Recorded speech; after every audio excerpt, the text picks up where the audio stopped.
नमस्कार, स्वागत है आप सभी का। मैं हूं इस खास पेशकश में आपके साथ पूजा कविया कुमा। आज हम बात करेंगे पड़ोसियों की साजिश की। पाकिस्तान और चीन बाज नहीं आ रहे हैं। लगातार बॉर्डर पर भारत के खिलाफ साजिशें रची जा रही हैं। एलएसी और एलओसी पर लगातार हालात खराब होते जा रहे हैं। जम्मू में अंतर्राष्ट्रीय सीमा के पास से पुलिस ने हथियारों की एक खेप बरामद की। ऐसा माना जा रहा है कि पाकिस्तान के एक ड्रोन ने हथियारों की ये खेप गिराई है। अधिकारियों ने यह भी बताया कि ड्रोन से गिराए गए पैकेट में एक AK असॉल्ट राइफल, 3 मैगजीन, 30 गोलियां और एक टेलीस्कोप मिला है। पता लगाने की कोशिशें की जा रही हैं कि जिन्हें ये खेप लेने आना था वो कौन है। पिछले 1 साल में पाकिस्तान की ओर से ड्रोन गतिविधियों में काफी वृद्धि हो चुकी है, जो सीमा की रक्षा कर रहे सुरक्षा बलों के लिए एक बड़ी चुनौती बन गई है। सुरक्षा बलों ने पिछले 1 साल में अलग अलग स्थानों पर 2 ड्रोन मार गिराए और राइफल, विस्फोटक, बम और मादक पदार्थ समेत हथियारों का बड़ा जखीरा बरामद किया है। इस साल जून में जम्मू में भारतीय वायुसेना के स्टेशन पर ड्रोन द्वारा 2 बम गिराए जाने के बाद सीमा पर सुरक्षा को कड़ा कर दिया गया है। वहीं चीन की सेना पूर्वी लद्दाख में एलएसी पर अपने क्षेत्र के 50,000 से अधिक सैनिकों को तैनात करने पर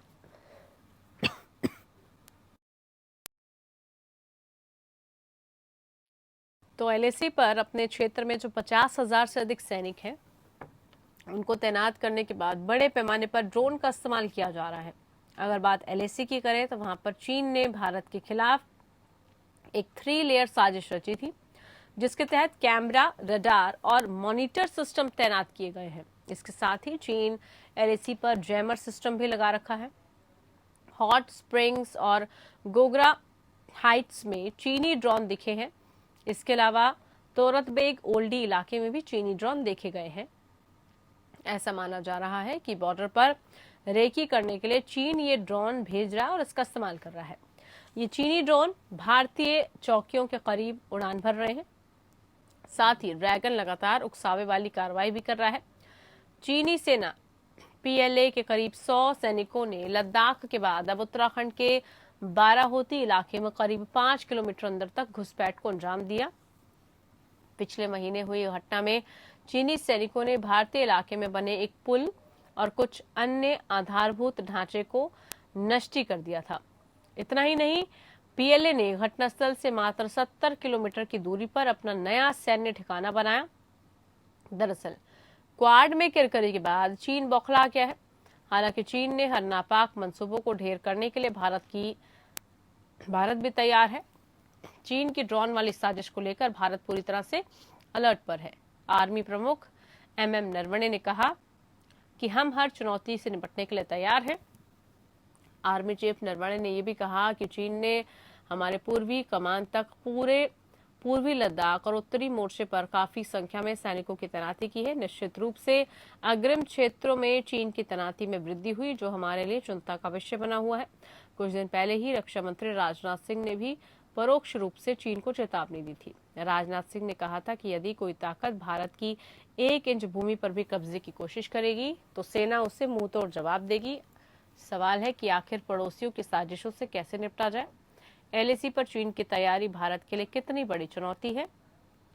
पाकिस्तान की ड्रोन साजिश का मुकाबला कैसे हो, करेंगे तमाम सवालों की पड़ताल।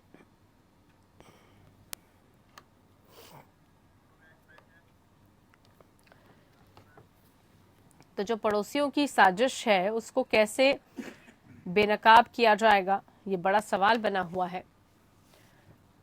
पुलिस ने हालांकि कई हथियार बरामद किए हैं और उसी को लेकर आज हम चर्चा करने वाले हैं। खास मेहमान हमारे साथ जुड़े हुए हैं, परिचय आपका करवा देती हूँ। हमारे साथ दीपक वोरा जी एक्स डिप्लोमेट के तौर पर जुड़े हैं। बहुत स्वागत है दीपक वोरा जी आपका कार्यक्रम में।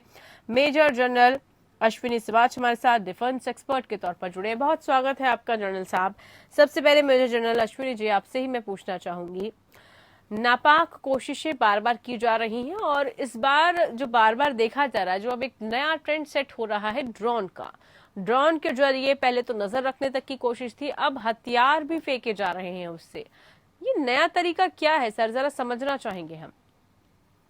देखो पूजा, इसमें कोई शक नहीं है कि पाकिस्तान अभी वेपन, अम्यूनिशन और IED वगैरह भारत में भेजना चाहता है। और पहले जो कार्रवाई करता था वो इन्फिल्ट्रेशन के तहत कराता था आईबी सेक्टर से, उसके बाद फिर ये टनल का इस्तेमाल करने लगा, और अब ये जो न्यू टेक्नोलॉजी आ गई है कि ड्रोन के जरिए करीब करीब ये 1-1.5 साल से बहुत ज्यादा जोरों से पाकिस्तान इसका इस्तेमाल कर रहा है। और ये अनआर्म्ड होते हैं ड्रोन, ये कमर्शियल मार्केट में भी अवेलेबल हैं, इनको पकड़ना भी बड़ा मुश्किल होता है, और ये इतने छोटे होते हैं कि इनका रडार पे सिग्नेचर नहीं आता, और इसकी मदद से जो पाकिस्तान अपने आईडी, असला, हथियार, वेपन, अम्यूनिशन सब भेजता है, और ये एक खतरे की निशानी है। भारत इसके लिए अभी काउंटर ड्रोन स्ट्रेटेजी लेके आया है, एक ऐसे जो तरीका है जिससे आप रडार से इसको पकड़ सकें और इसको डिस्आर्म कर पाए। उसको 2 प्रकार की की स्ट्रेटेजी है, उसको बोलते हैं एक्टिव और पैसिव। एक्टिव का मतलब उसको ऊपर से गिरा देना, पैसिव में उसको जैम कर देना।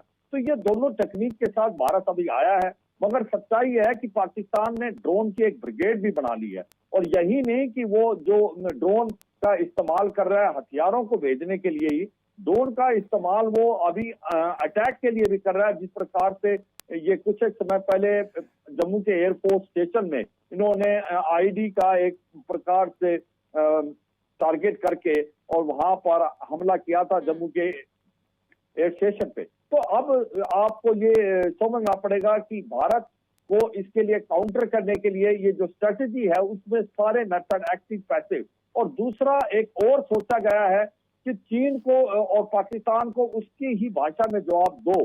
अगर पाकिस्तान यूज कर सकता ड्रोन तो भारत क्यों नहीं करता एक्टिव ड्रोन, और पाकिस्तान के जो ज्यादातर लॉन्च पैड हैं और ट्रेनिंग एरिया हैं उनको बर्बाद करने के लिए इस्तेमाल कर सकता है। तो मुझे लगता है आने वाले टाइम में भारत की स्ट्रेटेजी एक रिफाइन होगी है, और ये काउंटर ड्रोन स्ट्रेटेजी अभी बिल्कुल तैयार है, और इसके मद्देनजर से काम करेंगे। मगर दोनों चीन और पाकिस्तान ड्रोन का बहुत ही इस्तेमाल करें। आज वर्ल्ड में सबसे ज्यादा ड्रोन अगर किसी देश के पास, वो चीन के पास है, और उसके बाद कहीं तुर्की और इजराइल के पास है। और जो ये ड्रोन मिले हैं पाकिस्तान को, ये चीन और तुर्की से मिले हैं। अगर आप अपना ध्यान वापस ले जाएं तो जो अजरबैजान और आर्मेनिया की लड़ाई हुई थी, अजरबैजान की जीत का मेन कारण था ड्रोन। तो इसका मतलब आने वाले लड़ाई में भी ड्रोन बहुत ज्यादा जोरों से इस्तेमाल होंगे टैंकों के विरुद्ध। तो इसलिए भारत को ड्रोन काउंटर स्ट्रेटेजी बना के और अपने आप ड्रोन करके, हम अब अमेरिका से भी कुछ ड्रोन ले रहे हैं। हमने प्रेडेटर ड्रोन लिए हैं जो 10 आर्मी, 10 एयरफोर्स, 10 नेवी के लिए, जो कि बहुत ज्यादा इंड्योरेंस है और वो काम आएंगे अगली लड़ाई के लिए। तो ओवरऑल एक स्ट्रेटेजी के साथ चलना है, क्योंकि पाकिस्तान और चीन इसका पूरा इस्तेमाल करेंगे भारत को वेपन भेजने के लिए और ओवरऑल टारगेट पे अटैक करने के लिए। पूजा, बिल्कुल, बहुत उम्दा तरीके से आपने बात बता दी और समझा भी दी है कि ये क्या आखिरकार नई रणनीति पाकिस्तान तैयार कर रहा है। दीपक जी, कई बार हम चर्चा तो कर चुके हैं कि पाकिस्तान की साजिशें नई और पाकिस्तान का दिमाग हमेशा इन्हीं सब खुराफाती चीजों में लगा रहता है कि कैसे वो नई चीजें इन्वेंट करे, कैसे भारत को परेशान करने की कोशिश वो करता रहे। लेकिन जो ड्रोन का जो नया कॉन्सेप्ट आया है उसको समझना कितनी बड़ी चुनौती है सभी के लिए, क्योंकि जैसे अभी मेजर जनरल साहब ने भी बताया है कि छोटे सा है, रेंज रडार में नहीं आता है, पकड़ना उसको थोड़ा मुश्किल है। तो क्या तोड़ उसके लिए निकाला जाएगा और फिर किस तरीके से पाकिस्तान उसका यूटिलाइज कर रहा है, वो भी जरा हम समझना चाहेंगे। हमारी हो आपने ये मौका दिया है एबीएन न्यूज में भाग लेने का, और जनरल सिवाज जैसे विशेषज्ञ भारत के तो इतना बताना चाहता हूँ मैम, जितना मर्जी ये ड्रोन का प्रयोग करें, हमारे पास ड्रोनाचार्य है, हम सही करेंगे उनको। आपको याद होगा प्रधानमंत्री ने एक स्पीच में कहा था कि जब बात की पाकिस्तानी न्यूक्लियर बॉम्ब्स की, तो कहा जो हमारे पास है वो दिवाली के पटाखे नहीं है। वो बड़े स्पष्ट रूप से उन्होंने बता दिया था कि हम भी उनका प्रयोग कर सकते हैं। ड्रोन वॉरफेयर, साइबर वॉरफेयर, ये बिल्कुल सही जनरल साहब बोल रहे हैं, ये आने वाले समय में अहम होगा।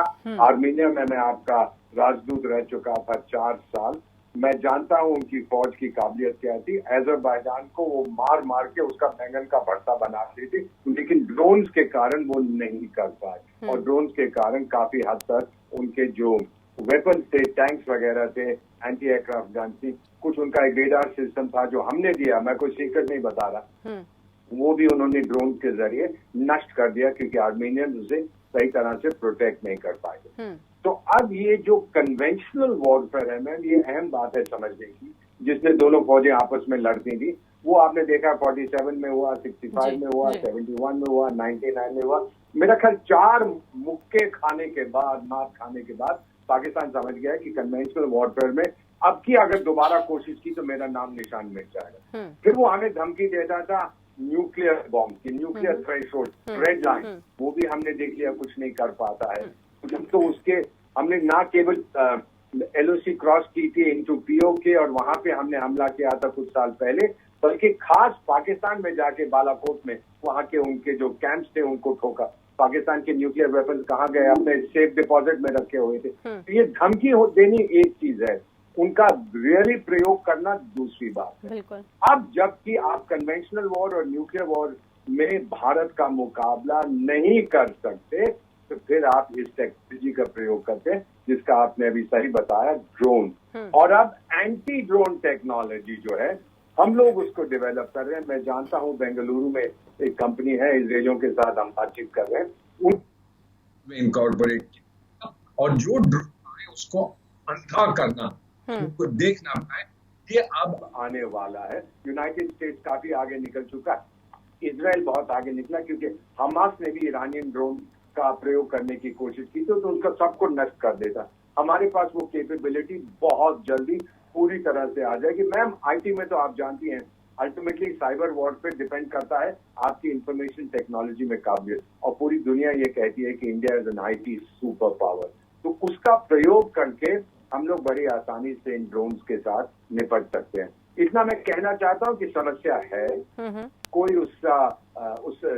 उसका खंडन नहीं कर सकता, लेकिन ये समस्या नहीं है कि कल वो क्या हो जाएगा भारत में। आपके करोड़ों लोग जो ये कार्यक्रम देख रहे हैं उनको बताना चाहता हूँ, we know who we are, we know what we have and we will use it effectively.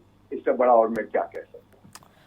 बिल्कुल दीपक जी, बताया आपने जैसे कि कैसे अब इसका इस्तेमाल तो किया जा रहा है, लेकिन निपटना भी कैसे है और भारत इसको कैसे लेता है, ये भी समझना बहुत जरूरी है।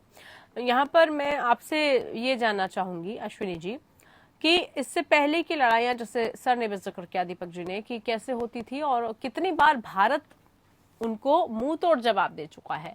लेकिन अब क्योंकि पाकिस्तान दूसरे तरीके से कोशिशें कर रहा है, इसमें जो सपोर्ट मिल रहा है, क्योंकि जो ड्रोन बार बार दिख रहे हैं वो कहा जा रहा है कि चीन के हैं, अलग अलग देशों के हैं, ये अब कितनी बड़ी समस्या है इस वक्त, क्योंकि जो सपोर्ट पाकिस्तान को मिल रहा है और पाकिस्तान को जो गाइडेंस मिल रही है कि आप इसके जरिए जरा निगाह डालिए कि क्या कुछ भारत में, भारतीय सैन्य में गतिविधियां चल रही हैं, क्या कुछ चल रहा है भारतीय सेना में, वो कितना बड़ा चैलेंज है अब? बिल्कुल बहुत बड़ा चैलेंज है, इसमें कोई शक नहीं कि एक कन्वेंशनल लड़ाई भारत और पाकिस्तान में होना थोड़ा मुश्किल है, क्योंकि भारत कन्वेंशनली पाकिस्तान से बहुत आगे है और उसको भी मालूम है अगर भारत के साथ लड़ाई लड़ेगा तो वो बिल्कुल खत्म हो जाए। तो ऐसे में वो जो cut with 1000 bleed with 1000 cut वाली जो पॉलिसी है, वो एक प्रकार से टेररिज्म को फैलाना और इन्फिल्ट्रेशन कराना, इसके मध्य से ये कार्रवाई कर रहा है। जैसे अभी 8 से 10 हजार लश्कर-ए-तौबा और जैसे मोहम्मद के आतंकवादी हैं, वो तालिबान के साथ कंधे से कंधा मिला के लड़े हैं अफगानिस्तान में। अब वो अवेलेबल है इनके पास और वो हमें पूरा अभी शक है और ऐसा हो सकता है कि ये इनको जम्मू और कश्मीर की तरफ भेजने की कोशिश करेंगे, मगर हमारा काउंटर इन्फिल्ट्रेशन ग्रिड बहुत मजबूत है और हम यकीन करेंगे कि वो यहाँ नहीं आ पाए। और एक इसके साथ साथ जो इस्लामिक स्टेट खोरासन है, वो भी एक प्रकार से अल-कायदा के साथ ज्यादा सक्रिय हो गया है।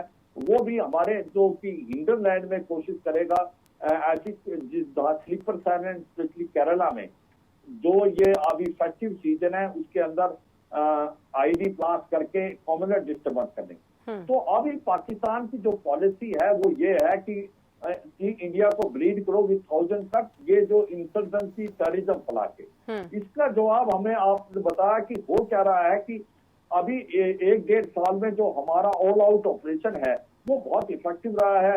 लश्कर-ए-तौबा जैसे मोहम्मद और हिजबुल मुजाहिदीन की लीडरशिप खत्म कर दी है और आज इनके हथियार वहां से आ नहीं पा रहे हैं, इन्फिल्ट्रेशन हो नहीं रही। तो इसलिए ये ड्रोन का इस्तेमाल कर रहे हैं कि नए लीडरशिप तो भेजेंगे ये लाइन ऑफ कंट्रोल से, मगर अभी हथियारों की इतनी कमी है कि ये ड्रोन का इस्तेमाल करके भेजने की कोशिश कर रहे हैं। और इसके साथ आईडी भी भेजते हैं ड्रोन से, जो धमाका वगैरह करा सकते हैं। तो ये एक खतरा है, पर हमारे पास जैसे एम्बेसडर साहब बता रहे थे, काउंटर ड्रोन स्ट्रेटेजी हमने बना ली है और हम इफेक्टिव हैं, हम इसका जवाब पत्थर से देंगे।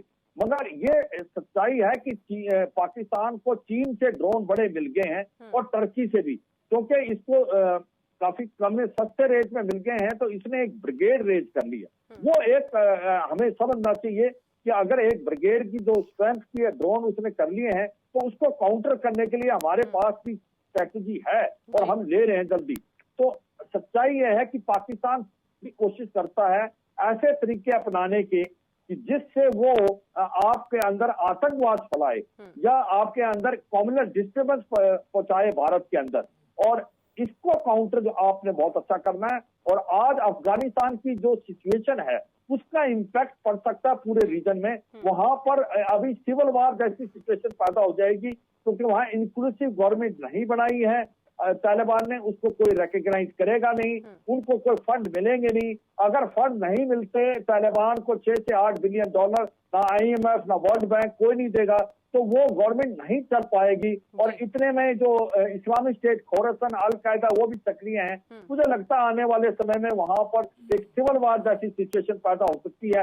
वो एक इंस्टेबिलिटी लाएगी अफगानिस्तान में भी और रीजन में, और उसका इम्पैक्ट भारत में भी हो सकता है, स्पेशली जम्मू और कश्मीर में। ये जो मैंने आतंकवादी बता रहा था जो 8 से 10 हजार, वो कोशिश करेंगे लास्ट 3-4 महीने में। अभी बहुत ज्यादा इन्फिल्ट्रेशन अटेम्प्ट होगी है जम्मू और कश्मीर में, तो हमें चौकन्ना रहना है, दुरुस्त रहना है। हमारी काउंटर इन्फिल्ट्रेशन ग्रेड बहुत पुख्ता है और हमारी काउंटर टेररिज्म भी बहुत पुख्ता है हिंडरलैंड में। हम ईद का जवाब पत्थर से देंगे और हम यकीन करेंगे अगर पाकिस्तान कोई भी कोशिश करता है उसको हम नकारा करें। पूजा बिल्कुल, उसको हमें मुंह तोड़ जवाब देना है हर साजिश का, और वो कैसे देना है उसके लिए कितनी तैयारी भारत कर रहा है।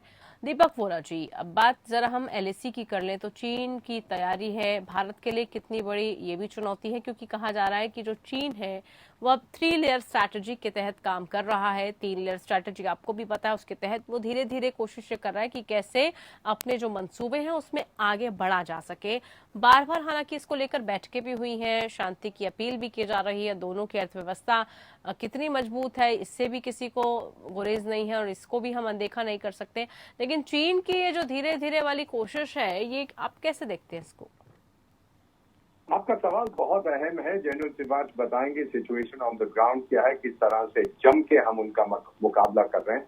छोटी सी चीज मैम, आपके सवाल का जवाब देने से पहले, 15 अगस्त को हम लोग श्रीनगर में थे, बचपन में बहुत बार जाया करते थे छुट्टियों पे। इस बार लाल चौक में विदाउट सिक्योरिटी, और दिल मेरा इतना खुश हुआ जब लाल चौक में जो घंटा घर है वो भारत के तिरंगे रंगों में रंगा हुआ था। लोग अपना काम कर रहे थे और हंस रहे थे और पिकनिक कर रहे थे। मेरा कश्मीर, मेरा श्रीनगर शायद हमारे पास अब वापस आ रहा है। And thank you general Sivach, thank the army, police, जिन लोगों ने मेहनत की, Indian diplomat etcetera.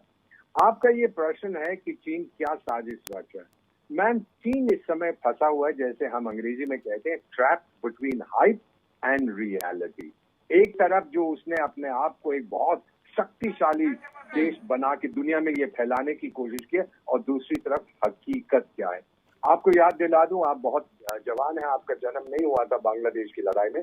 General Siwach को याद होगा कि जब पाकिस्तानी सेना ने 16 दिसंबर 1971 को सरेंडर किया था, उससे 10 मिनट पहले पाकिस्तान के राष्ट्रपति याह्या खान कह रहे थे हम वो शराब पी रखी थी उन्होंने, तो समथिंग टू द वर्ड, हम हमेशा के लिए लड़ेंगे और 30 साल तक लड़ेंगे, और उसकी सेना ने आत्मसमर्पण कर दिया था। तो ये हाइप और रियलिटी के बीच में जो संघर्ष होता है, चाइना उसमें फंस गया। पूरी दुनिया को बता रखा है, अपने लोगों को बता रखा है कि एक चीनी सिपाही 10,000 हिंदुस्तानियों को मार देगा, लेकिन जब गलवान में झगड़ा होता है उसके लोग मरते हैं। अब क्या बोले अपने लोगों, चुप हो जाता है, कुछ नहीं कहता। कई महीनों के बाद फिर कहता अच्छा 4 मर गए, फिर 6 मर गए, फिर 8 मर गए, झूठ पे झूठ बोलकर, क्योंकि अब वो बहुत सीवियर प्रेशर। मैम, आप एवरग्रैंड प्रॉपर्टी के बारे में जानते हैं, $300 बिलियन की ये जो संस्था थी डूब गई है। और एक बहुत बड़ी चीज जनरल शिवाज, आप भी ये जानते हैं, लोकल गवर्नमेंट जो है चाइना में, उनका डेट ऋण, उनकी जो टोटल जीडीपी है चाइना की, उसका 52% है। ये मेरे फिगर्स नहीं है, ये IMF के। यानी एक डेट ट्रैप जो चाइना दूसरे देशों के लिए बीज रहा था, बुझा रहा था, फैला रहा था, उसमें खुद फंस गया है। अब इससे क्या होगा, अब अपने लोगों का अटेंशन डाइवर्ट करने के लिए, क्योंकि आप जानते हैं बिजली की भी समस्या है, ऑस्ट्रेलिया से कोयला लेना बंद कर दिया। अब हर दिन, मैम प्लीज, हर दिन 8 घंटे के पावर कट होते हैं मेजर सिटीज में, और लोग उनका जो क्या उसका फेसबुक का इक्विवेलेंट है या इंस्टाग्राम का जो भी उनका वीबो, उस पे लोग लिख रहे हैं कि अपने आप को आप कहते हो बड़े शक्तिशाली देश है, जब आप तो पाकिस्तान से भी गए गुजरे हो, आप तो बिजली नहीं दे सकते अपने लोगों को। ये वहां पे कमेंट्स आ रहे हैं, तो बौखला गया है, उनकी अटेंशन डाइवर्ट करने के लिए ये जो आप बॉर्डर पे देख रहे हैं कर रहा है। दंगा नहीं करेगा, मारा पीटी पे नहीं आएगा, लेकिन ये दिखाएगा, वो दिखाएगा, आ जाएगा, एक पुल तोड़ के भाग जाएगा, कुछ और करेगा, लेकिन टक्कर लेने की अब उसकी ताकत नहीं है। उसकी इंटरनल प्रॉब्लम्स बहुत ज्यादा हैं, और पिंग पोंग अगर चाहता है कि मैं तीसरे बार के लिए जनरल सेक्रेटरी इलेक्ट हूं, तो उसको दिखाना पड़ेगा कि हम अभी भी बहुत शक्तिशाली हैं, जो कि वो नहीं है। अंदर से मैम खोखला हो चुका है चाइना। ये सब धमकियां हैं, सीरियसली इनको लेते हैं, फौज निपटेगी, डिप्लोमेटिकली हम इसके साथ निपटते हैं, लेकिन घबराने की बात बिल्कुल, और घबराने के लिए हमारी जो सेना है वो बिल्कुल भी नहीं है। वो हमेशा जोश में रहती है, और हमेशा इस तरीके के जो भी प्रेशर होते हैं, जो कोशिश किया जाता है उनको दबाव में लाने की, लेकिन अंडर प्रेशर कभी नहीं आते भारतीय सैनिक। ऐसे ही अश्विनी जी, जैसे अभी कहा भी दीपक जी ने, कि आप उसको और बखूबी डिटेल में बता पाएंगे कि जो इस वक्त मसला चल रहा है पूरा चीन के साथ, उस पर तैयारियां कैसी हैं, और बार बार जो कोशिशें भी हो रही हैं वो नाकाम क्यों हो रही हैं इस तरीके की बैठकों की? पूजा, सच्चाई ये है कि चीन को कभी ऐसा विश्वास नहीं था कि भारत इतनी अच्छी तरीके से लड़ सकता है, और भारत की इतनी काबिलियत, और उसको याद, वो 1962 की ही याद में था, उसको 1967 भूल गया। एक बार नथुला में जब हमारे 80 जवान शहीद हुए थे, और हमने 400 से ज्यादा चीनियों को मौत के घाट उतार दिया। सच्चाई ये है कि अब हुआ क्या है, जब लद्दाख के अंदर वो आ गए हैं, जब हमने गलवान के अंदर हमारे 20 जवान शहीद हुए, उनके 100 से ज्यादा मार दिए, और वहां पर जब हम हाइटों पे रहने लगे, हम तो रह सकते हैं, हम तो बैटल हार्डेड हैं, हम तो इतनी हाइटों में, इतनी माइनस टेम्परेचर में रहे, मगर चीन के लिए एक बहुत बड़ी प्रॉब्लम हो। चीन के जो जवान थे वहां नहीं रह पा रहे थे, और ऐसे में इनको अभी इंफ्रास्ट्रक्चर बनाने की कोशिश कर रहे हैं। इतने में जो हमने कैलाश रेंज को ऑक्यूपाई किया 29-30 अगस्त को, वो एक बहुत बड़ा ऑफेंसिव मैन्यूवर माना जाएगा वर्ल्ड के अंदर।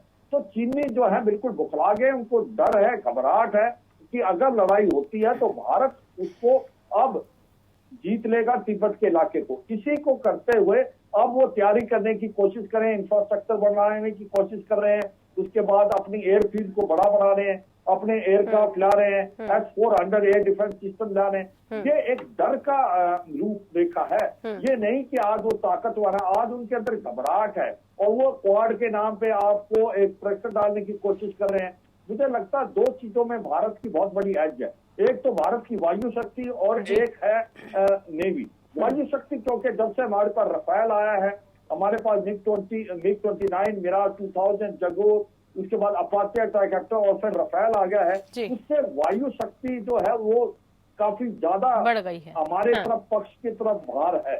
और इसी प्रकार नेवी जो है इंडो ओशन के अंदर मलक्का स्टेट को ब्लॉक कर सकती है, और चीन के पास 70 दिन से ज्यादा ऑयल नहीं है, और यहाँ से इसका बताता ओवरऑल भारत की तरफ पलटा भारी है, और ये एक घबराहट का निशान है चीन का। चीन एक प्रकार डरा हुआ है। चलिए ठीक है, ठीक है सर, समय का अभाव है, बीच में आपको इंटरप्ट करना पड़ रहा है, माफी के साथ। लेकिन बहुत शुक्रिया आप दोनों खास मेहमानों को, आप हमारे साथ जुड़े, और चर्चा हमने की इसी बात को लेकर कि कैसे बार बार पड़ोसियों की जो साजिशें हैं वो भारत के प्रति चल रही हैं। फिलहाल के लिए खास पेशकश में इतना ही। नमस्कार।